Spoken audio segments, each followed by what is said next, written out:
everyone, this is the Arc of Truth, and today we are going to be talking about Cory Booker's announcement yesterday for running for the presidency in 2020. Now, just to let everyone know, I do not think that Cory Booker is going to make it as far as being the nominee. If that's the case, then I would be surprised. And even if he does become somehow the nominee, I don't think he's going to be able to win the presidency. But before I get into all of that, let's take a look at what happened. Why is this not such a big deal, and yet it's still big news? Well, it's already been suspected that a lot of other candidates, from Cory Booker to Elizabeth Warren and Kamala Harris, and a few others, hell, even Joe Biden, is thinking about running for the presidency, and yet we still haven't had any confirmation from him. So it doesn't really come as a surprise. In fact, a lot of the actions shown before have actually attributed this as a means of showing the political willpower, or at least as much prestige and influence in terms of trying to get a step up in political life. So it didn't. What really got the people talking of Cory Booker becoming president was actually during the Brett Kavanaugh hearings.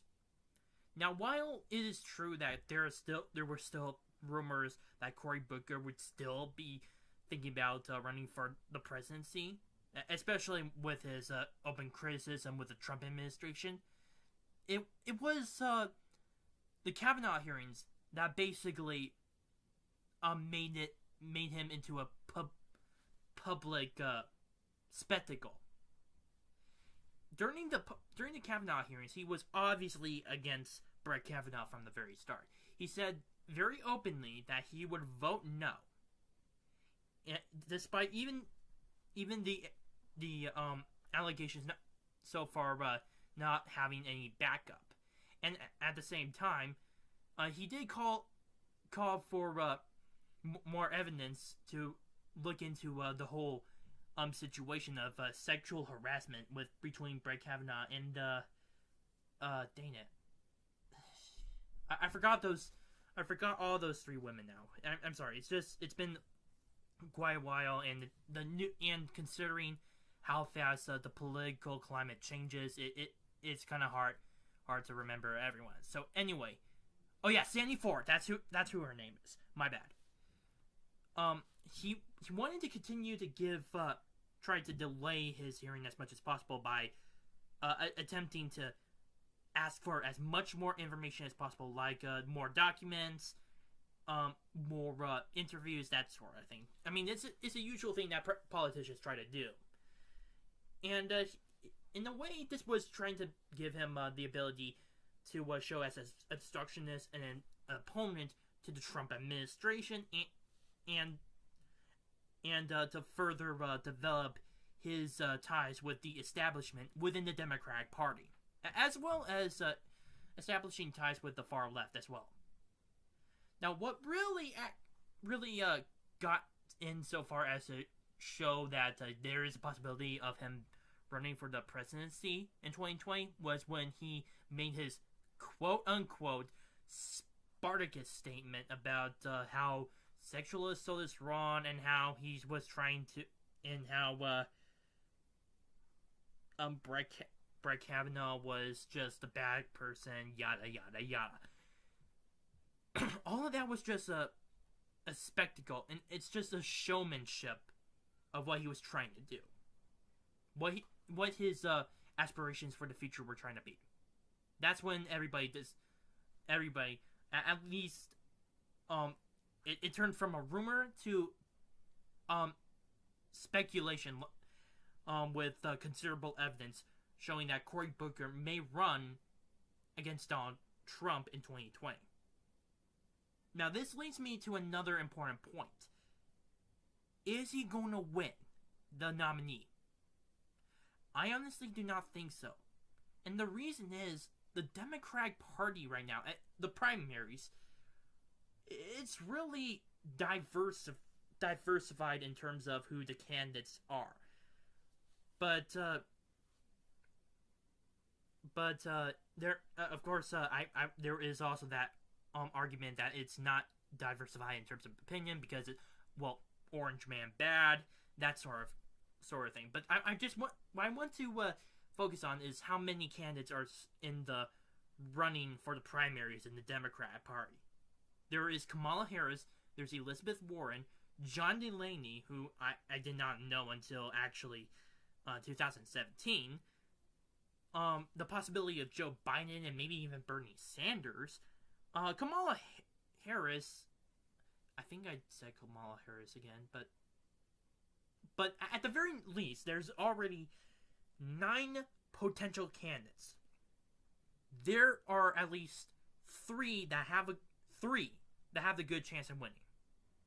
There are those like Tulsi Gabbard who have the potential of trying to at least make a considerable possibility of maybe gain some votes trying to become the president of the United States. But I do not. But like Tulsi Gabbard, I do not think Cory Booker is gonna. Well, I don't think they're gonna do well in the nomination. Because again, like I said before, there's already 3 major candidates. 3. Cory Booker is one of them. Kamala Harris and Elizabeth Warren, despite their obvious faults, are still well-known names in the Democratic Party. Everyone knows who they are. In fact, I would argue that they are more well-known than Cory Booker. And this actually leads me to my second point as well. Joe Biden and Bernie Sanders are still thinking about running again for president of the United States. Now, for those who don't recall, Bernie Sanders was originally one of the Democratic candidates for 2016, but was beaten by Hillary Clinton. Now, there's been some new rules containing that Bernie Sanders needs to be like full Democrat before he's able to run for president again. I don't know the full specifics of that, but that only makes me think that he may not actually run. Regardless, whether he runs as a Democrat or an independent, that would still be a major factor when it comes to the Democratic Party and how votes are going to be counted in the future. Because why can what was it? 1992. Oh, 1996. The 1996 presidential election, Ross Perot managed to divide the Republican vote from Bob Dole by 50-50, allowing Bill Clinton to remain in office for a second term. This is the same thing that's actually the Democrats are fearing again, not just from Bernie Sanders, but from Howard Schultz as well. And that guy is an entirely different category and a different story altogether. Maybe I will do that on Monday. I don't really know. But there's also the fact that Joe Biden hasn't said whether or not he is going to run for president. If he does, and this is a big if, he has way more prestige, way more name recognition than Cory Booker. Joe Biden was the vice president of the United States, and he served under Barack Obama, which, as a lot of people already know, Barack Obama is considered one of the greatest presidents ever by the Democrats, and is very venerated by them. With that amount of recognition, he could easily wipe the floor with Cory Booker, who is just a senator from New Jersey, and the only thing that he is known for is his stupid Spartacus comments. So honestly, given those circumstances, from looking into Joe Biden, Bernie Sanders, and the other 2 potential candidates for president, I don't think Cory Cory Booker is going to have any potential chance of becoming president. But all this is not answering a very important question. Do any of these candidates, regardless who becomes the nominee for the Democratic Party in 2020, do they have the potential of being President Donald Trump? No. They have the same opinion of him as a lot of since the very beginning of 2016, ever since he won the election on November 8th. It's always Orange Man bad, completely against Trump, and they don't really have any policies whatsoever.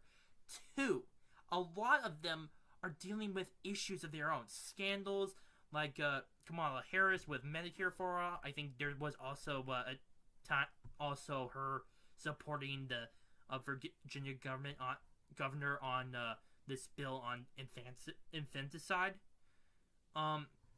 There's Elizabeth Warren with her obvious fake Indian heritage, and Cory Booker, who I know I said this before, but his party statement is a double-edged sword in itself. So I don't really think that there is any possibility that the Democrats could win. I really don't. In fact, I see this election, I see 2020 as the year when the Republicans wipe the floor with the Democrats. Their election results would be so bad that it would make it look like not just the 1996 election, but also 1860 as well, when the Democratic vote was split, and all that happened was allowing a Republican president to come into office. That's all that I think is going to happen. I think despite whatever choice they make, whoever becomes the nominee for president of the United States, the Democrats will lose. My name is Noemi, and I'm the Arc Truth. Please post your comments down below, like this video, subscribe, and share with your friends. Bye.